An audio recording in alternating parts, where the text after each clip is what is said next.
It's bread making time. Let's go. I fed my starter last night and it went up and it just started to come back. We're gonna make garlic, cheese. 1 cup of water in each bread bowl. Now I'm gonna divide this into my 3 bowls, leaving a little behind to maintain my starter.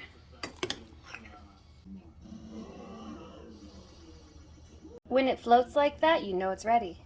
It's about to get a little messy, so make sure you get your apron on to protect your clothes. Ready. We're using Walmart brand of breading flour. I start with 2 cups in each bowl and then assess how much more I need after. I mix it with a spoon first to make it a little easier.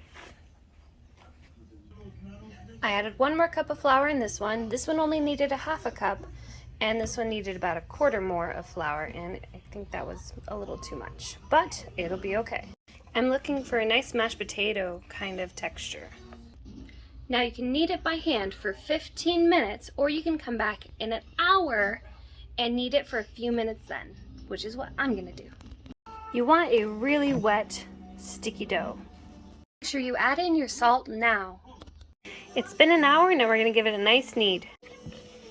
Knead it until it's all mixed in really good and it's nice and stretchy. Yes.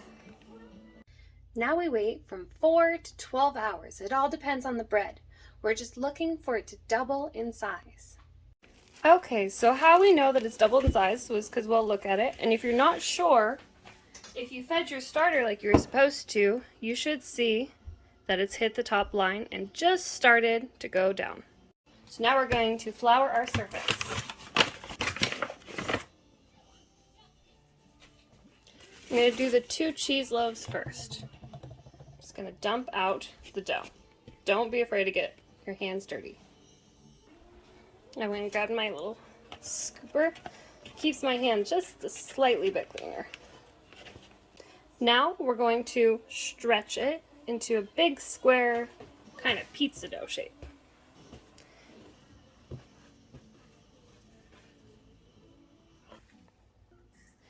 Now I got some mild cheddar cheese cubes and I'm just going to sprinkle it over the top. Now we're going to roll it like a burrito, starting on one side and just rolling. If it gets sticky, use your scraper.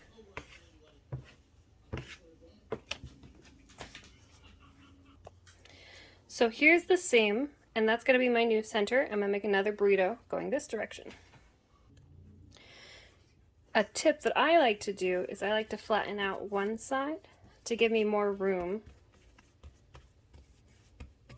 for my burrito coverage.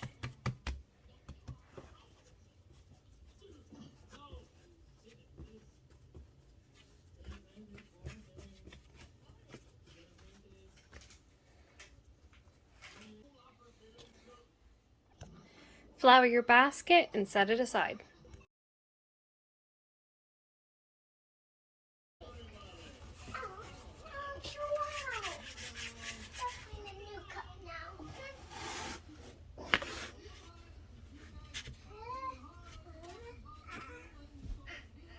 Good morning, it's baking day. So here I have parchment paper and I cut 4 little slits to make sure that it doesn't crinkle.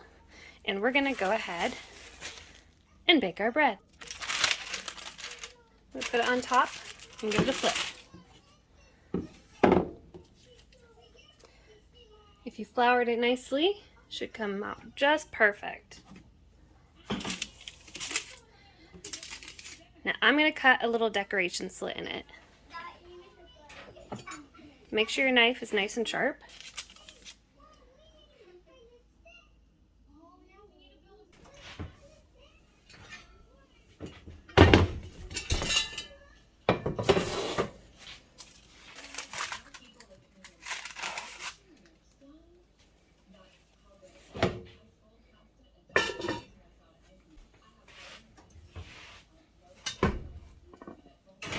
Okay, it's been 5 minutes. Let's do our final score. It's very hot. Look at her.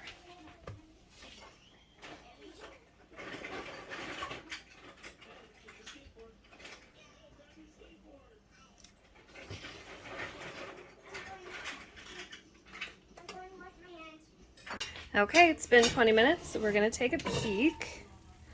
Look at her. We're gonna stick her in the oven until she gets a nice golden color with the lid off. Okay, I just pulled her out of the oven. She's absolutely beautiful. She's steamy and still making crackling sounds.